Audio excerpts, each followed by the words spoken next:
on American Family Radio. This is American Family Radio, a listener-supported ministry of the American Family Association.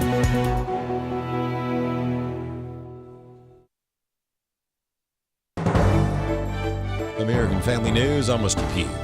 Voters in Minnesota are casting ballots in Senate primaries today. Garrett Tenney has more from Minneapolis. Top Republicans believe they have a real shot here if Democrats go with Lieutenant Governor Peggy Flanagan as their nominee. Flanagan wants Medicare for all and to abolish ICE, and she has the backing of Bernie Sanders, who has held multiple rallies with her over the last few months. Apart from her progressive policies, Republicans are also keen to face her because of her ties to Governor Tim Walz and the massive fraud that took place in Minnesota while the pair was in office. Congresswoman Angie Craig has made that electability argument a focal point of her campaign, pointing out that she not only flipped a longtime Republican seat, but has held it now for 4 terms. Meanwhile, Democratic voters in Wisconsin are heading to the polls to decide their nominee for governor. Mike Tobin reports from Milwaukee. Here in Wisconsin, we've got a self-proclaimed Democrat socialist in a very comfortable position, looking like she can win the Democratic nomination for governor of Wisconsin. Francesca Hong is proud to wear the label Democrat socialist. She campaigns on ideas like tax the rich, universal health care, a 1-year moratorium on data centers. Now, even though she's in the lead, the Democratic establishment is not so happy with Francesca Hong. She's too far left for them. So the outgoing governor, Tony Evers, is campaigning with one of her primary opponents, David Crowley. Now, Republicans have dominated both houses in the state capitol for the last 16 years here in Wisconsin. Democrats see the opportunity for a trifecta where they can win the governor's mansion and both houses. A conservative columnist says the current batch of Democratic socialists are like a Trojan horse in their infiltration of the Democrat Party, and the leadership is not trying to stop it. Robert Nye is a columnist for the Washington Times. His latest column is entitled Democrats and Their Liberal Greek Tragedy. In it he writes, "Beware of Trojan horses." And it's a perfect metaphor for what the left and Islamists are trying to do to the Democratic Party. They're hauling a Trojan horse full of anti-Semitism, Islamism, and communism right smack into the Democratic Party, where it will take it over and turn one of America's 2 major parties into a vehicle for anti-Americanism. And Knight says the so-called Democrat leadership is not trying to stop it. And yet the Democrats are thinking, well, if we don't ally ourselves with this radical leftist and Islamist, we're not going to win the election. So it's better to win with someone who is against our values than to allow a Republican to win. They're really motivated intensely by anti-Trumpism and hatred for Republicans, and it's manifesting itself in the kind of candidates they're putting forward. I'm Chad Groening. You may have noticed one of these in your own neighborhood. Flock Safety, one of the leading vendors of automated license plate readers, has exploded in popularity with law enforcement, municipalities, and businesses in recent years. The ACLU estimates there are between 80,000 to 100,000 flock cameras deployed nationwide. Knox County, Tennessee Mayor Glenn Jacobs called for a nationwide pause in the deployment of flock surveillance cameras. A few weeks ago, where a family was pulled over. Again, police got out of their cars because they think it's a very dangerous situation. They thought it was a stolen car. It was not. It was an error with the flock cameras. Those are not isolated incidents. Those may be more dramatic than what we've seen otherwise, but this system is notoriously erroneous. There's a city in California, 71% of the hits were the wrong license plate. So we're talking about something that is not only not safe, it's unconstitutional. But Flock Safety founder Garrett Langley says they're a valuable tool for law enforcement. For every 1 million alerts we send as a business, roughly 8 of those are flagged as inaccurate. What the mayor is referring to is the fact that the national database, the NCIC, often has bad information, and that's something that we'd love to fix. Now, on his point of unconstitutionality, over 40 courts have continued to define ALPR cameras as incredibly constitutional. Last year alone, we helped solve more than 1 million crimes, and that's from national stories like the Brown shooter to everyday stolen cars. And you look at last month, over 1,000 missing people detected. More news online at afn.net and on the AFN mobile app. I'm Rusty Pugh. The God Who Speaks is a powerful message on the authority of Scripture in the voices of some of the most respected theologians of our day. The most historic formula for the Christian church has been this: When the Scripture speaks, God speaks. The God Who Speaks is a 90-minute documentary which can empower Christians to share our faith and defend the authenticity of the Bible. Available at thegodwhospeaks.org or visit stream.afa.net.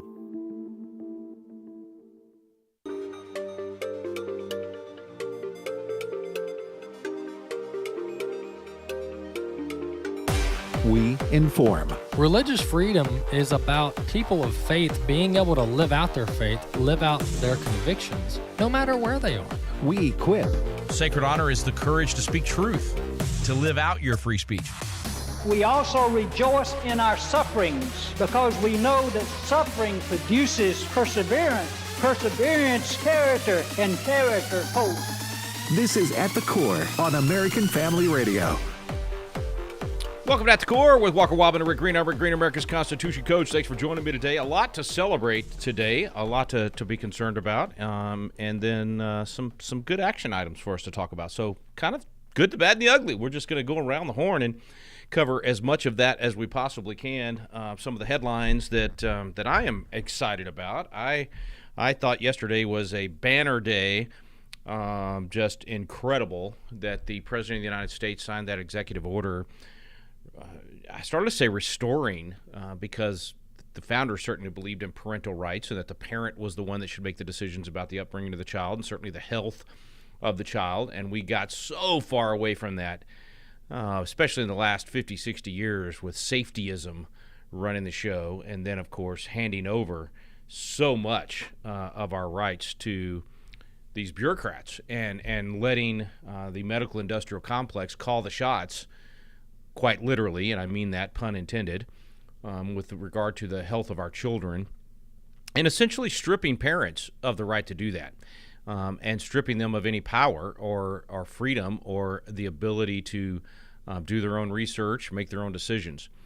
And so, yes, of course, I'm referring to the president's executive order with regard to vaccines.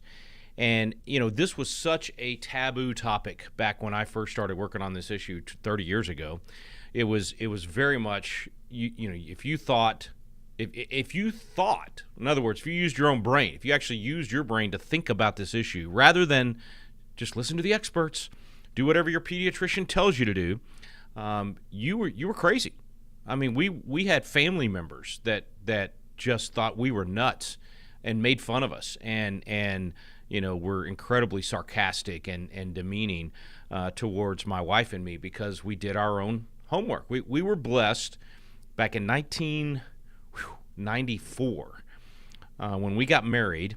We got to know a couple that we actually were building a company together, and he was a doctor that understood, you know, homeopathic science, and he handed us a book on vaccines and just said, hey, you know, when you have your first kid, because we were pregnant, they were pregnant, we were about to have our first child, and he said, you know, study this. Make sure that you know which ones you want to give your kid. Don't just follow whatever the government says. Don't just follow whatever your pediatrician says. Ask questions. Don't just assume that they know what they're talking about.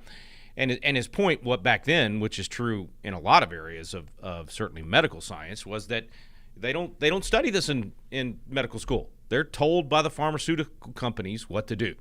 They have no idea about nutrition. They don't. Back then, there were zero nutrition classes in medical school. It was you literally would have these doctors being told by the pharmaceutical sales rep what they should be prescribing to people, and that's still very true in many cases today. That's how we ended up in the opioid crisis, was them just, you know, essentially handing that decision-making power over to the people that would profit the most. And I'm a free market guy, but this was a combination of companies wanting to make as much profit as they could, sales reps wanted to make as much profit as they could, and which I'm for both of those things. But then the customer was left out of the decision. The customer that was actually going to be taking that pill was not given any of the information or allowed to research or believe that there was any other alternative. They just did whatever the doctor said. And so now you had these doctors and these clinics and these hospitals that were financially benefiting, and they were not the ones actually taking the pill, and nor were they the expert on what that was going to do to the body. And they had, you know, again, not learning nutrition. And so all of this led, of course, to the homeopathic growth in the industry, and people started looking for other alternatives, and all this brings us back to the vaccine issue. And this doctor friend of mine was thankfully willing to educate us, and my wife became a research-aholic. She could tell you this was let's see, by 1999, so about 4 or 5 years later after being handed that book, my wife could tell you the stats, the pros and cons, the ingredients, the everything about every single vaccine. And so when our first kid was born, we made decisions based on that. And we weren't anti-vax, as people like to claim. We understand that inoculation is good, that it's a scientific process, that it saved millions of lives, it eradicated diseases in many cases, and so we understand that. But we also understand what informed consent is, and we understand how important it is as a parent to know what we're going to inject our child with. And so anyway, she became an expert. She really mastered the subject. So when I got in the legislature, that was much to my advantage because I knew more than virtually, I would say more than any other state legislator, even the ones that had medical degrees or came from the medical world, simply because we dove in and we just knew. And so when I came to the table with bills trying to give parental choice, and all I was trying to do was get it where you could have a religious exemption, which is essentially what this executive order by President Trump does. I was just trying to get it where a parent could say, look, I've researched. I think you should be able to have a conscientious objection, not just a religious objection. So you shouldn't have to claim religion to opt out of a vaccine. If you can look at the science behind it, you can study it, and you decide, you know what, that's not one that my kid is going to be at risk of. Hep B is a perfect example. That was one of the ones that I would argue on the House floor.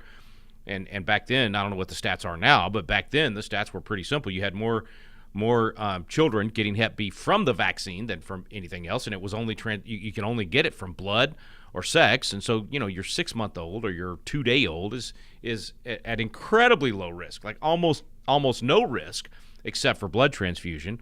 And if you're afraid your kid's going to be having sex at a young age and you want to get the vaccine at 12, 13, 14, 15 years old, okay, that's a different story than 2 days old. Made no sense. Zero sense. The cost-benefit analysis was so easy to say this should not be injected into my child. And then there are several others that were very, very similar to that. And back then, when I was fighting this battle, it was something like 31, 32 doses that we were pumping into kids in a matter of 3 or 4 years, and no study existed at the time. Again, this is late 90s, early 2000s. No study existed at the time on what the combination of all of these foreign substances being injected into a baby would do. None, not one. Well, come to find out, there still hasn't been one. And that's one of the things that Robert F. Kennedy Jr. was able to point out and bring to the forefront.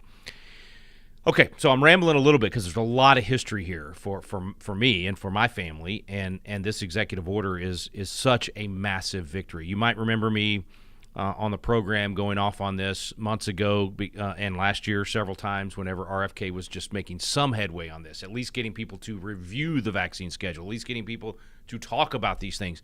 And I talked about the fact that just having the conversation is a big deal. Because like I said at the top of the program, when I would bring this up back then, we were shunned. I mean, it cost me my seat in the Texas House because I was so adamant about parents making the decision, not the medical industrial complex. They came after me with a vengeance. The Texas, all of the Texas medical associations, all of the bureaucrats and the state agencies. I mean, it was ugly. In fact, it ended up turning into a political witch hunt. They came after me with criminal investigations. I mean, I went through all the lawfare and the intimidation. I mean, all of that stuff, and ultimately barely lost my third election as a result of it. Lost by about 200 votes out of 45,000, and they outspent me 5-1. I was the number one target in Texas for the Democrats. So it was ugly, and it all came back to this issue because this was the issue that caused people in the machine to say we got to get rid of this guy. And so anyway, all that to say, lots of history on this. We continued to fight after I was out of the legislature. We finally got the session after I was gone. We finally got the conscientious objection into the law, and the religious objection not being just for Jehovah's Witness and Christian Scientist, which is how that works. And if your state only has the religious exemption and it says, like Texas's did, ours said basically it had to be in the tenets of your faith. So it had to be written in, literally part of your doctrine. So if you're a Baptist, you don't have that in your doctrine. It doesn't say that vaccines are against your religion. And the other problem with that is if you, and so you had to lie, basically. Parents were having to lie in Texas and say, well, I'm taking a religious exemption because I don't want to give my kid Hep B or maybe pertussis or one of the other ones that had been linked to autism. You were being selective about which ones you did. To do so, you had to lie and say, oh, no, it's in the tenets of my faith, which meant you're claiming to be Christian Scientist or Jehovah's Witness.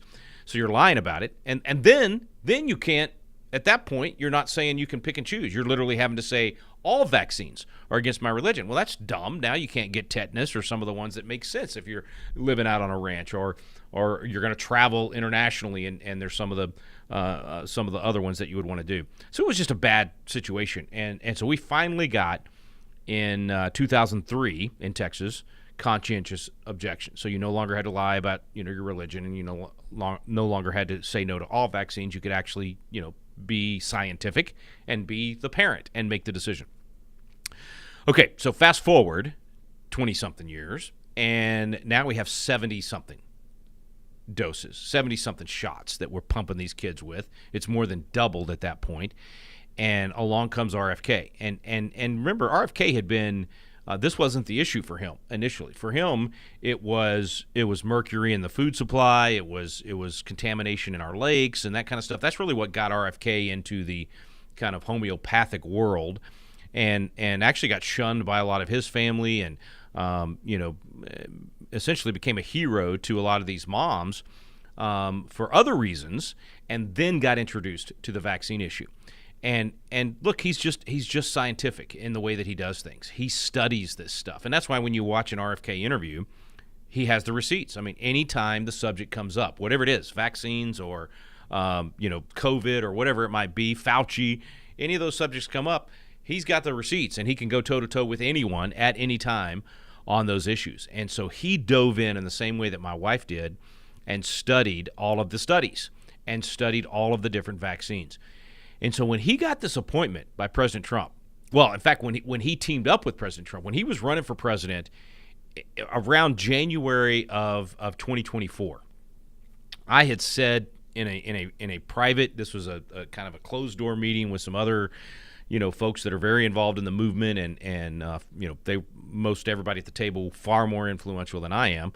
I had said at the time in January of 2024, I said if President Trump would pick RFK as his VP nominee, the race is over. We're going to win, and I think it actually would be good. Now, listen, RFK is a Democrat, or was a Democrat, pro-abortion, a lot of things that I'm not. I don't know that he's for gun control, but definitely not as pro-Second Amendment as me. At the time, this was, again, 2.5 years ago. I think he got red-pilled over that next 6 months of 2024. I think the way the Democrats treated him and the way the Republicans welcomed him and the way President Trump welcomed him, it caused him to rethink a lot of his positions and started looking at a lot of these issues that maybe he had just bought the Democrat line for years.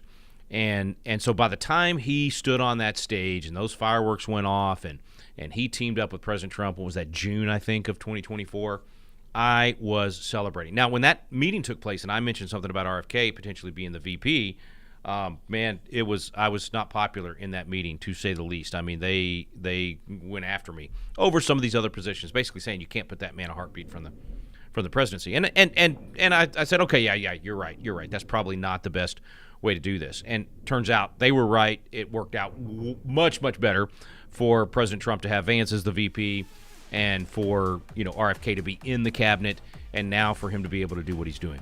So when we come back from the break, we'll go a little further on this topic before I get into some of the other headlines, because this executive order is the culmination of RFK's research and work for the last year and a half, and frankly a lifetime of work on this particular issue. It's not the only issue he's working on, but man, is it huge. It's such a big victory, and for me and for where I've been on this issue and the personal cost of fighting this issue and standing for parents and for the kids on this issue, it's an emotional time. I am so happy with President Trump right now. I'm so thankful that he is in the White House and so thankful that RFK is part of his team.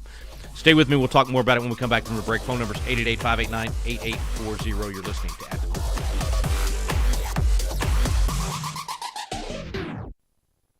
Unless the Lord builds the house, they labor in vain who build it. My name is Abraham Hamilton III, and this is the Hamilton Minute. Thursday, June 28th, 1787, after 4 to 5 unsuccessful weeks during the Constitutional Convention, 81-year-old Ben Franklin rose to propose a motion. Mr. President, how has it happened, sir, that we have not hitherto once thought of humbly applying to the Father of Lights to illuminate our understandings? In the beginning of our contest with Great Britain, when we were sensible of danger, we had daily prayer in this room for the divine protection. And have we now forgotten that powerful friend? Or do we imagine that we no longer need his assistance? Daily prayer was his motion. It produced our Constitution. Listen each weekday from 5 to 6 p.m. Central for the Hamilton Corner with Abraham Hamilton III, Public Policy Analyst for the American Family Association. Hi, I'm Jan Harper. If you're a pastor's wife, you know both the blessings and the unique challenges that come with the life you and your husband live daily. We call it living in the fishbowl. Details have been announced for the 2026 Pastors and Wives Fishbowl Retreat. Once again, this year's retreat will be at Pickwick Landing State Park in Counce, Tennessee. From October 20th through the 22nd, pastors and their wives will enjoy rest, renewal, and fellowship, hosted by Pastor Bert Harper, Director of Marriage, Family, and Pastoral Ministries at AFA and co-host of Exploring the Word on AFR, and his wife, Jan. Our special speaker will be J.J. Jasper of AFR. Your registration fee covers lodging, meals, and materials. All you need to do is get there. The annual AFA Pastors and Wives Fishbowl Retreat, October 20th through 22nd. Learn more and register at repairingthefoundations.net. We'd love to see you there. And my father, your great-grandfather, fought in World War II. Really? He was a gunner on the big ship out in the Pacific Ocean. Wow. Your great-grandmother did her part, too. Was she on a ship? Oh, no. She stayed back home. She and a lot of her friends worked really hard in a factory because the men had gone off to war. Ooh. And they held scrap metal drives to help in the war effort. The folks back home were heroes, too. Here at the American Family Association, we consider you the heroes back home. As you fulfill your responsibility of caring for your family day to day, your partnership with us is crucial as we fight the enemies of freedom in America. Thank you for your commitment to the American Family Association. Grandpa, what's a scrap metal drive? Let's get some cookies, and I'll tell you all about it.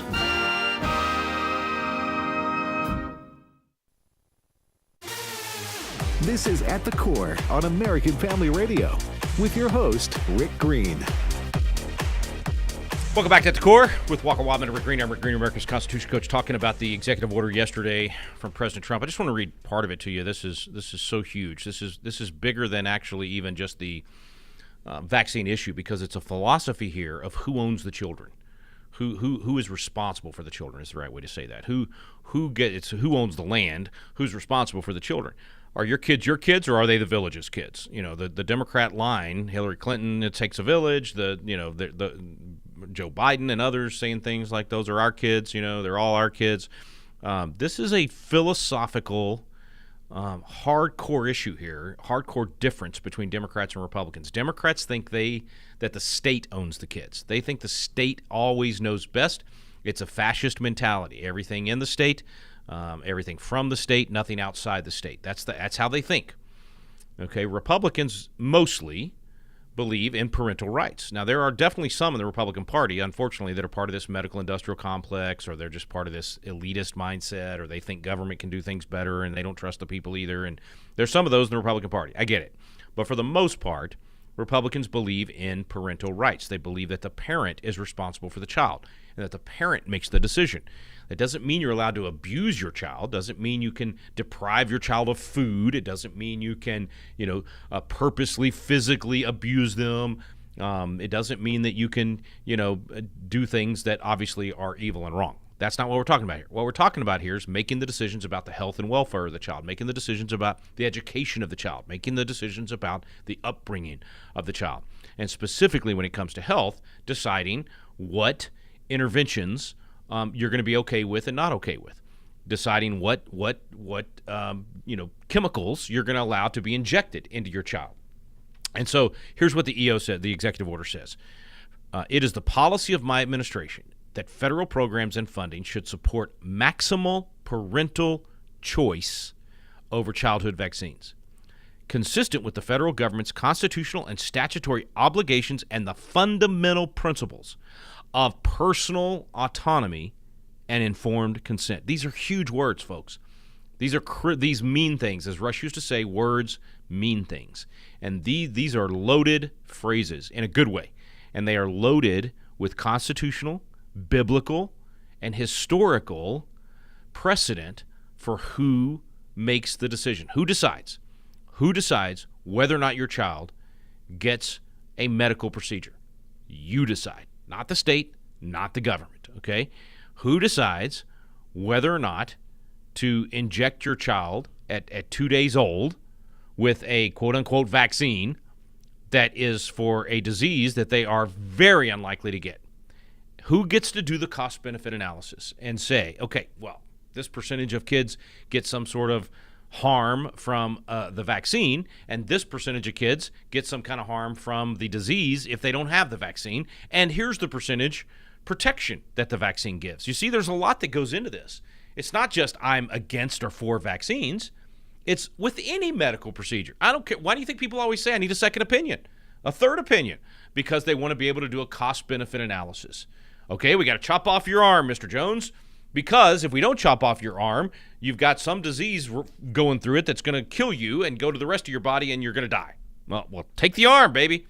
Or hey, look, if you want to be Captain Gus in Lonesome Dove, and you don't want them to take your leg, even though it's going to kill you if they don't, and then you finally, at the end of the day, while you're asleep, they take it, or I can't remember if he finally gave in and let them take it. I think he went to sleep. I don't remember. Anyway, Captain Call just said you got to do it.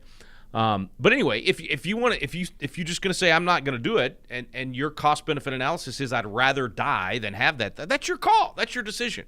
Now, granted, there are extremes. There are definitely extremes here where you got crazy parents. I get it, but the problem is they make the law and the rules for the crazy parent and apply it to everybody else. So yeah, you got people out there that say I'm never ever going to a doctor. It's against our religion to ever have any kind of medical intervention. We think God will take care of everything. Okay, I don't think that's right. I think that's being foolish. I think that's not using what God gave us.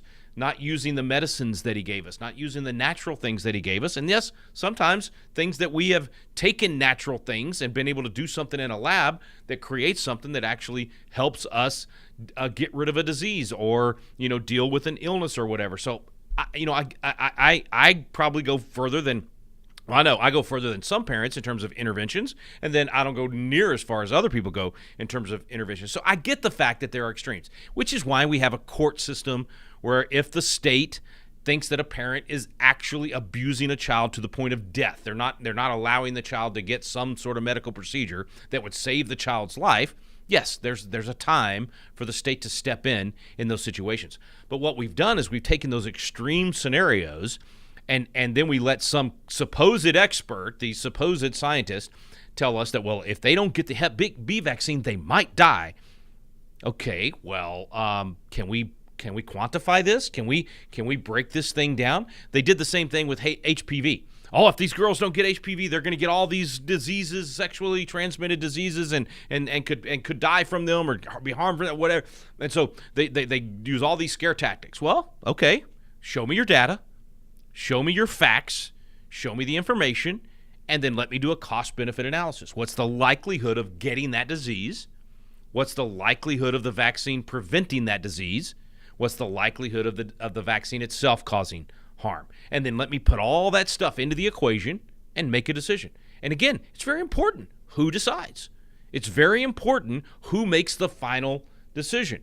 Now, there are people that are going to decide on the production side of things that there's enough people that would make the decision to take the vaccine or the medicine or the surgery or whatever it is. Those people have to, they get to decide whether or not to put the product on the market, put the vaccine on the market. Okay, then there are government entities that are going to be making some decisions about whether or not to recommend that vaccine or particular drug or whatever it is. I don't want to digress too far here, go down too far of a rabbit hole. I don't think that should be the case. I don't think government should be the ones making that decision of what's on the market or not on the market. There should be private entities that review this stuff, that become trusted sources, that put out that information, and then parents can read it and make the decision. This monopoly of the Center for Preventing Confusion, CDC, Center for Disease Creation, they call it Center for Disease Control, but they don't do a very good job of controlling those diseases, do they? Anyway, I don't think it should be like that, because now you end up with exactly what happened in COVID, where the collusion of government and private entities ends up forcing something on the market and silencing people, using the power of government to silence opposition, silence doctors and experts, actual experts in immunology, actual experts in disease, were silenced during COVID because they disagreed with Anthony Fauci and his sycophants. Okay, so that's why government shouldn't have that much control. But that is our system. The market, there's people in the market that will get to decide whether or not to put it on the market. There's people in government that will decide whether or not to recommend it. They should never be allowed to require it. There should never be a mandate for those kind of things. And then, at the end of the day, the ultimate decision of whether or not to actually put it in your body or put it in your child's body, at the end of the day, the ultimate final decision should be yours. You should make the decision on whether or not to get a medical procedure or to have something injected into your body.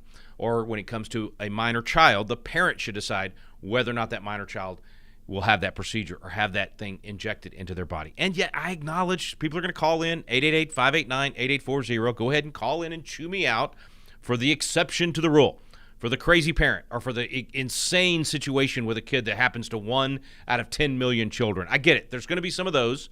And there's going to be times where the state should be able to step in. That's why we have a best interest of the child standard. It's why we have courts. I think too often they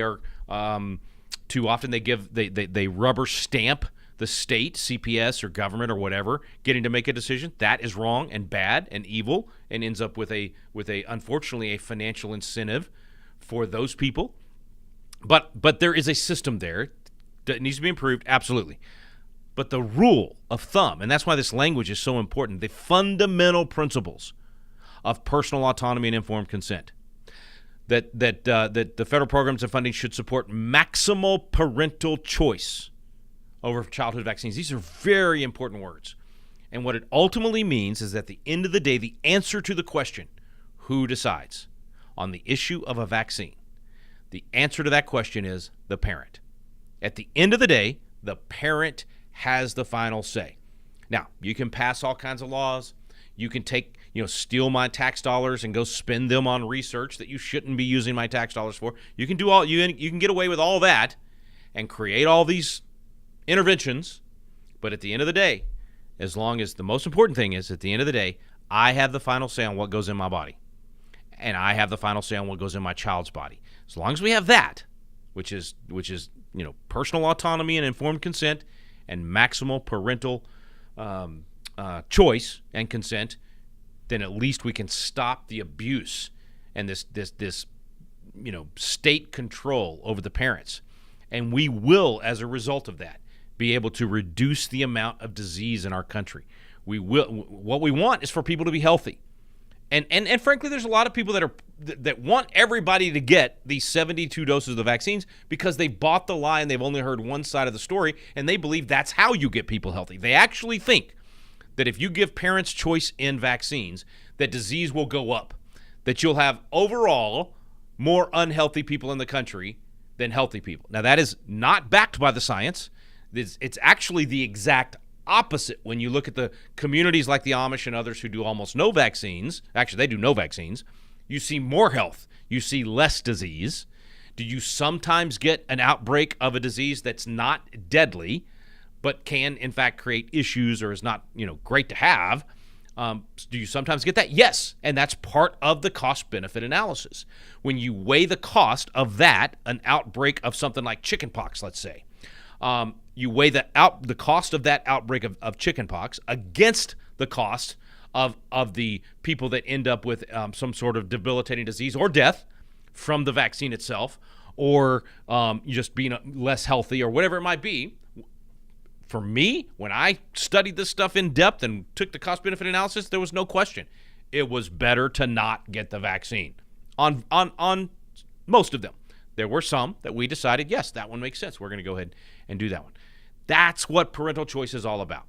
And that's why I think this policy by the President of the United States, pushed by RFK, will make America more healthy. It will make America healthy again. So this is huge, folks. This is a massive shift in just the dialogue, just our ability to talk about it. Now, I haven't watched any of the, left-wing drive-by media and how they've covered this, but I could virtually tell you, just without even watching it, I'm sure they're saying, oh, this is so dangerous, and oh my goodness, we're going to have polio come back, and we're going to have this come back, and it's going to be, whooping cough. Everybody's going to have whooping cough, and everybody's going to have, whatever the other diseases are that they're so afraid of, and it's just going to be, we're going to be a third world country overnight. They're saying all that. I could virtually guarantee without even watching it, because I've fought this battle too long. They're wrong.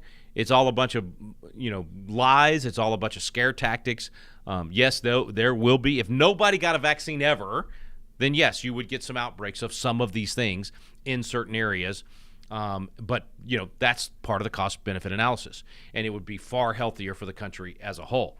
Now, here's one thing for you to just think about as we get close to our break time for our second break. If the vaccines work, then why are you so afraid of me saying no? If your vaccine is protecting you, if it's inoculated you from whatever this virus or disease is, why are you so worried about what I do with my body? Why are you so worried about what my child does? This whole thing about, well, if your kid doesn't get the vaccine, we're not going to let them go to school.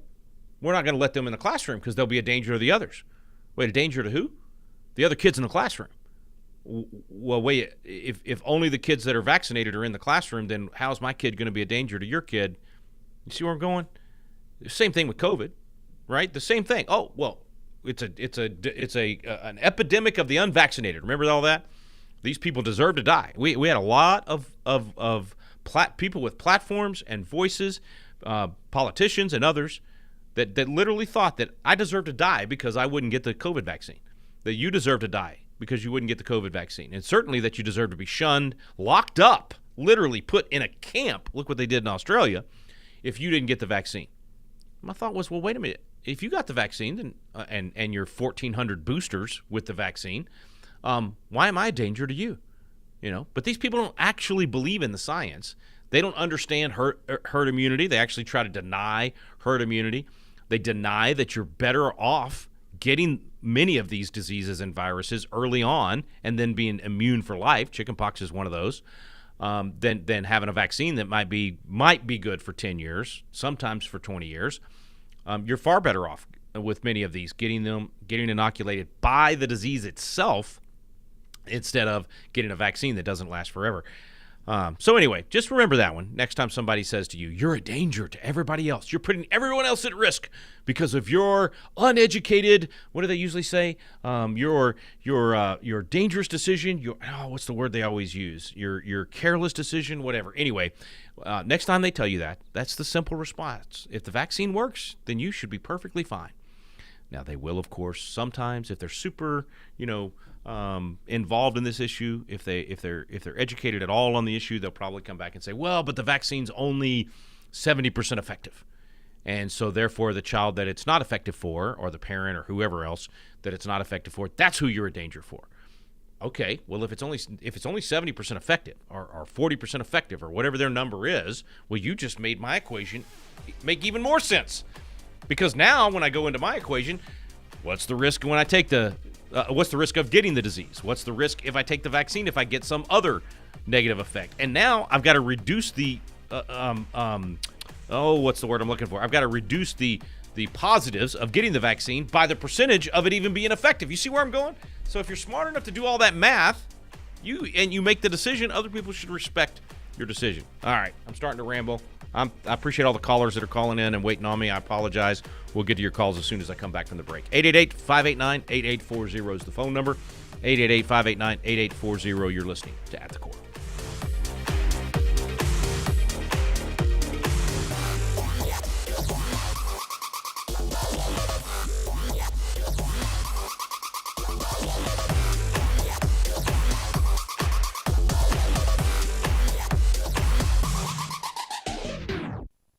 The mission of American Family Association is to inform, equip, and activate individuals to strengthen the moral foundations of American culture and give aid to the church here and abroad in its task of fulfilling the Great Commission.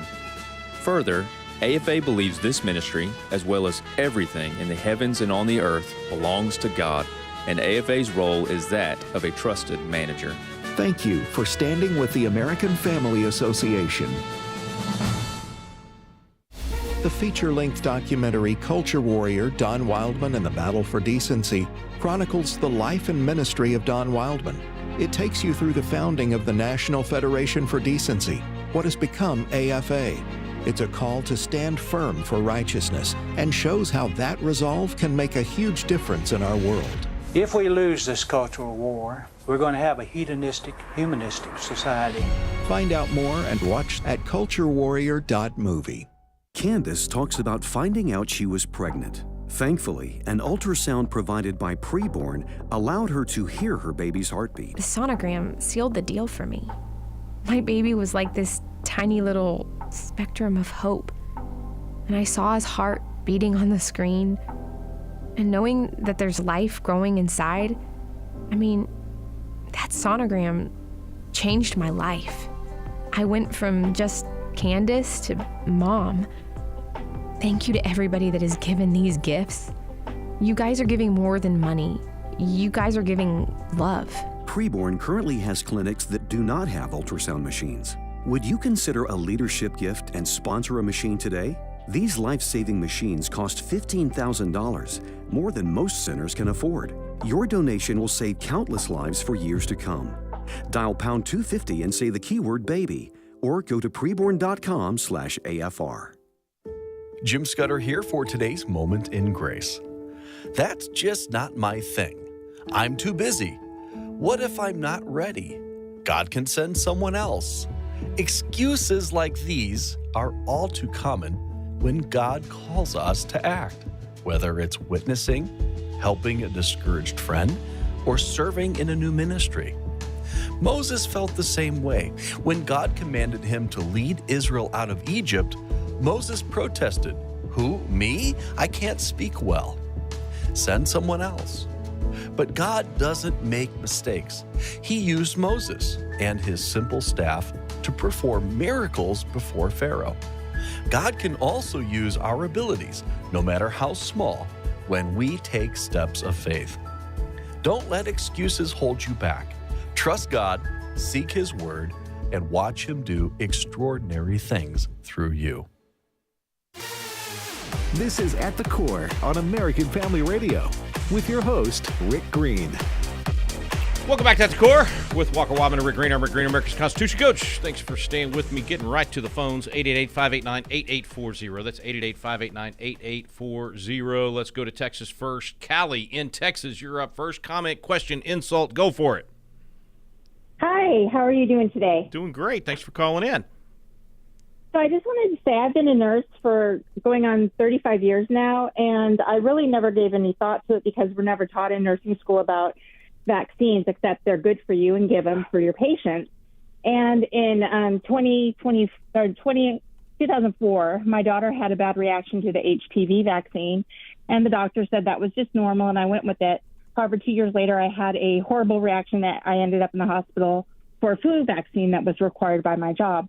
So I started to do some research, the flu vaccine. Oh, yeah, okay, go ahead. I started to do some research, and for 20 years, this is my subject. I probably have over 40 books written about diseases, vaccines, and everything else under the sun. Oh, wow. What I wanted to make a comment was that there's two great books, Dissolving Illusions by Suzanne Humphreys, that talks about disease processes and how they relate it to how they've conned people into getting vaccines for these disease processes that were cured by sanitation and sunlight and good nutrition. And then there's another book. It's called Miller's Review of Vaccines, Critical Vaccine Studies. And in that book, they took a lot of CDC studies and government studies regarding vaccines and what the actual outcomes were. And just as a side note, God knows what he's doing. He created these childhood vaccines or childhood diseases, I believe, because it's a known fact that many childhood diseases actually protect us against adult diseases later on in life, like chickenpox and measles. They help protect against certain cancers, lung diseases, heart diseases, and stuff like that. And it's just always beneficial to do your research. And as a nurse, I don't push my opinion on anybody. If you need a ride to the vaccine clinic and you want me to, I'll give you a ride. But in the end of the day, it is my choice, and it is my choice for my children's health. Yeah. Amen. Amen. Well said. Well said, Callie. Everything you said, I agree with 100%. And I wish we, first of all, that we were all more informed. I wish we had a class on this in school and people could study it more. Of course, we can all go study this now and learn it. I'm really interested in how the AI programs are being programmed to answer these questions. I haven't asked this of Grok or any of the others. I'd be curious what they've been fed, because they're going to be the study engine for a lot of people. But thank you for your call. Thank you for your research, and thank you for sharing those titles with our audience. Okay, let's go right next door to Arkansas. Lynn in Arkansas is up next. Lynn, go for it. Hi. Yeah, I was just going to say, I don't remember how long ago it was, maybe 6 months ago or something, that the other side was talking about a measles outbreak, and then they brought up that there were children who died because they weren't vaccinated. And I think they were in the Amish. These kids had something else wrong, and there was also some kind of medical mistake with one of them. And I heard about it on Good Media. And I wondered if you knew about that and if you could detail that. This most recent one, I vaguely remember some of it. I did not dive into it, and I should have before showtime today. Almost every time I've heard these stories, there's a total misrepresentation of what actually happened because they'd use it as a scare tactic. That's what they've always done. Almost always, there's another side to the story, and the real story almost never gets told. That's changing now that we have social media and we have the ability to get the message out. We don't get silenced by the news agencies that are, being mostly funded by these pharmaceutical companies. Just like during COVID, if you watch, the advertisers were almost always Pfizer and the rest of them that were making the billions and billions of dollars off the scam. This one, I do recall there being something about, I think even RFK came out with a statement where there was it was not lack of vaccines that had caused the surge. And anyway, and he kind of went through the details of it, but I just don't remember. I'll try to look that up and cover more on it on Thursday, Lynn, because it's a great question. I just know how it's been handled in the past. So my knee-jerk reaction is to say, definitely check the research and check the sources whenever they say that, and I'll try to get some answers for you by Thursday when I'm back in the saddle. Tomorrow, Walker with you, of course, and then I'll be back with you on Thursday. Okay, let's go to Kansas on the next one. Jeremy's up in Kansas. Go for it, Jeremy. Hi. I just wanted to say that without everybody taking the vaccines, the drug companies wouldn't make as much money. And unfortunately, it's not just the drug companies, Jeremy. Too many doctors get huge bonuses based on the percentage of the vaccination rates in their clinics, and they get punished if they don't have the high enough percentage rate, and so that's part of why, unfortunately, it gets pushed. I'm not saying that about all doctors. We have some fantastic pediatricians that don't require, don't demand it, but a lot of pediatricians won't even let you come to their clinic, and your children will be kicked out of their clinic if they refuse the entire vaccine schedule, which is, in my opinion, just incredibly, incredibly irresponsible and the opposite of the Hippocratic Oath and do no harm, first do no harm. Sorry, Jeremy, go ahead. You had another comment. Well, there was also a specific doctor that's been in the news, rhymes with Fauci, that got some of those bonuses. Yeah, well, in fact, motivated clearly by trying to get the entire nation to be not just once, but how many boosters? You have to take this experimental. I don't even call it a vaccine; it's an mRNA, shot that's not basic vaccine technology. Okay, let's see. Let's go. Wait, we got one in Louisiana. I'm going to try to bounce around state to state here. Starla, I think if I'm reading that right, Starla Hi. in Louisiana. Go ahead. Yes, that's correct. Go for it. Yeah, you're up. Found out that were produced Starla, I'm only getting every other word. Let's try it one more time, and then I may have to. Okay, I'm going to try to take you off of Bluetooth. Okay, yeah, go for it. Is that better? It is better, yes. Okay. I don't take any type of vaccine because once I found out that it was used and produced from aborted fetal tissue, that supports a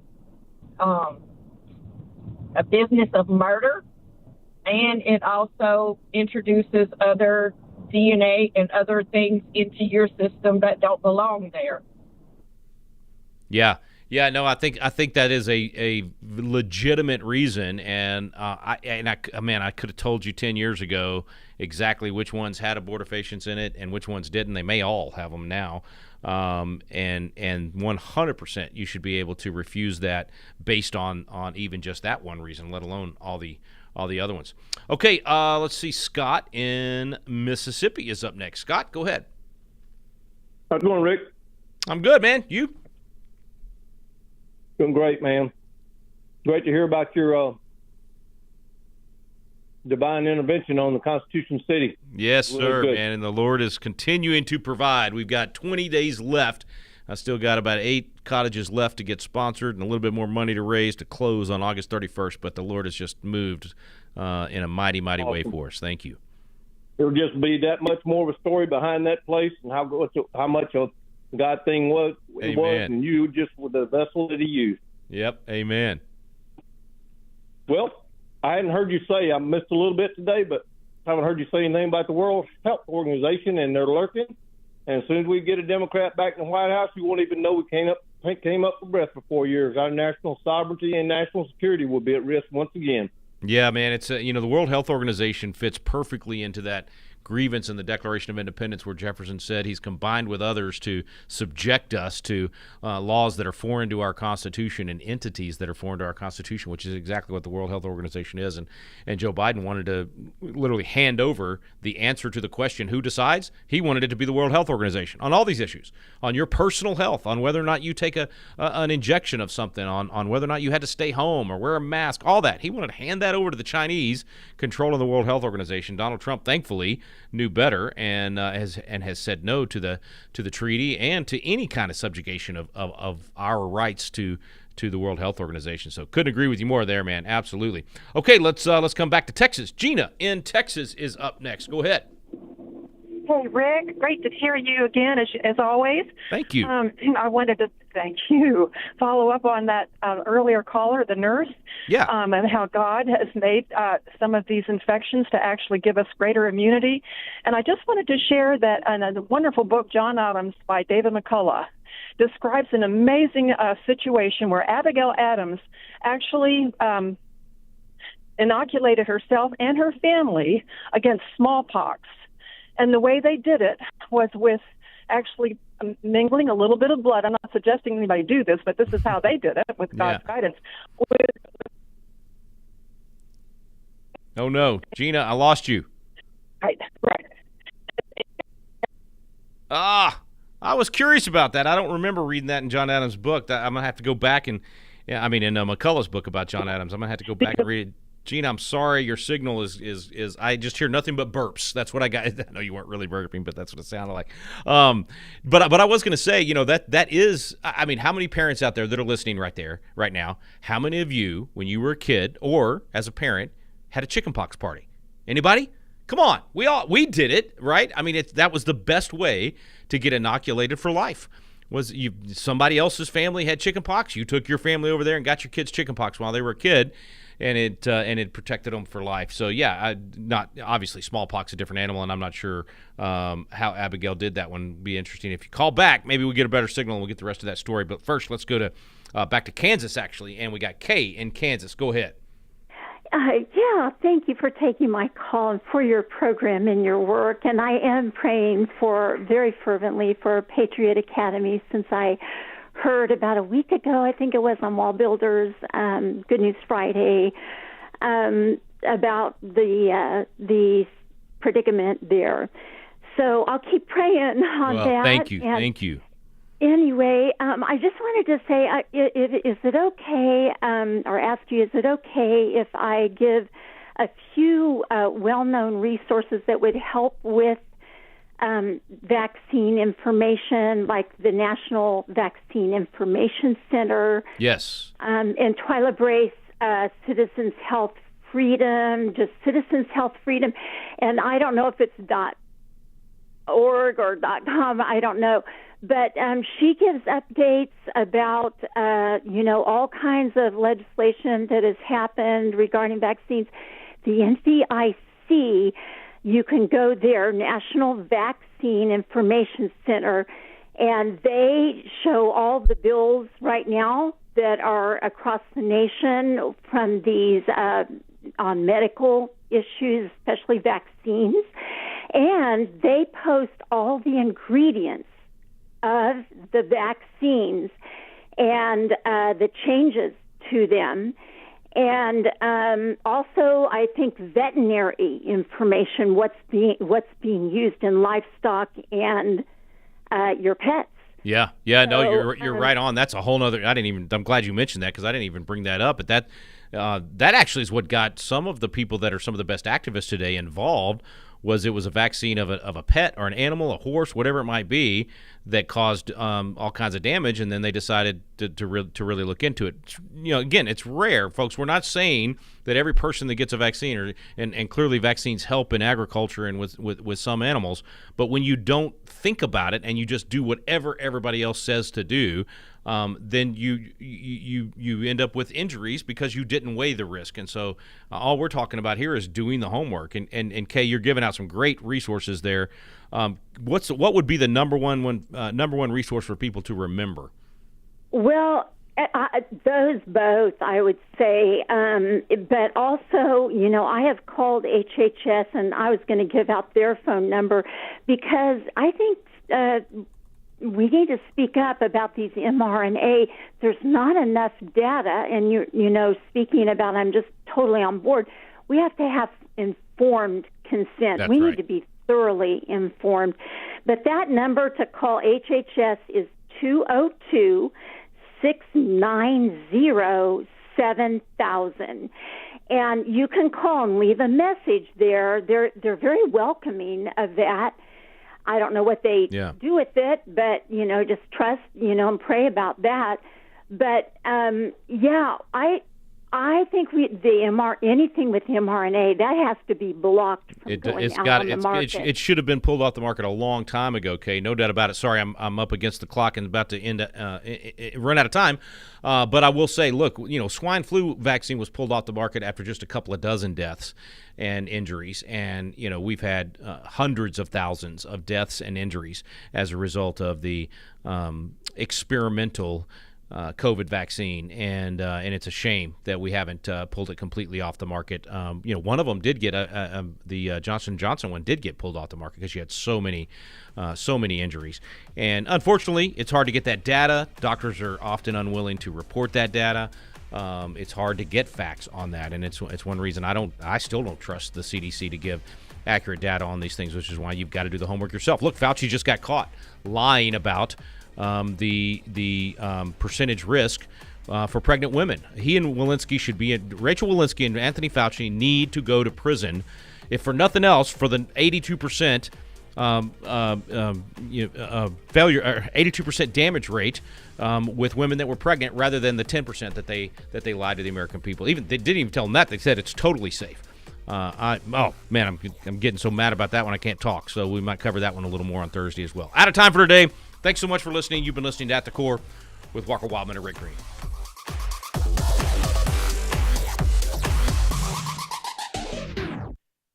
The views and opinions expressed in this broadcast may not necessarily reflect those of the American Family Association or American Family Radio. Faith, family, freedom. American Family Radio.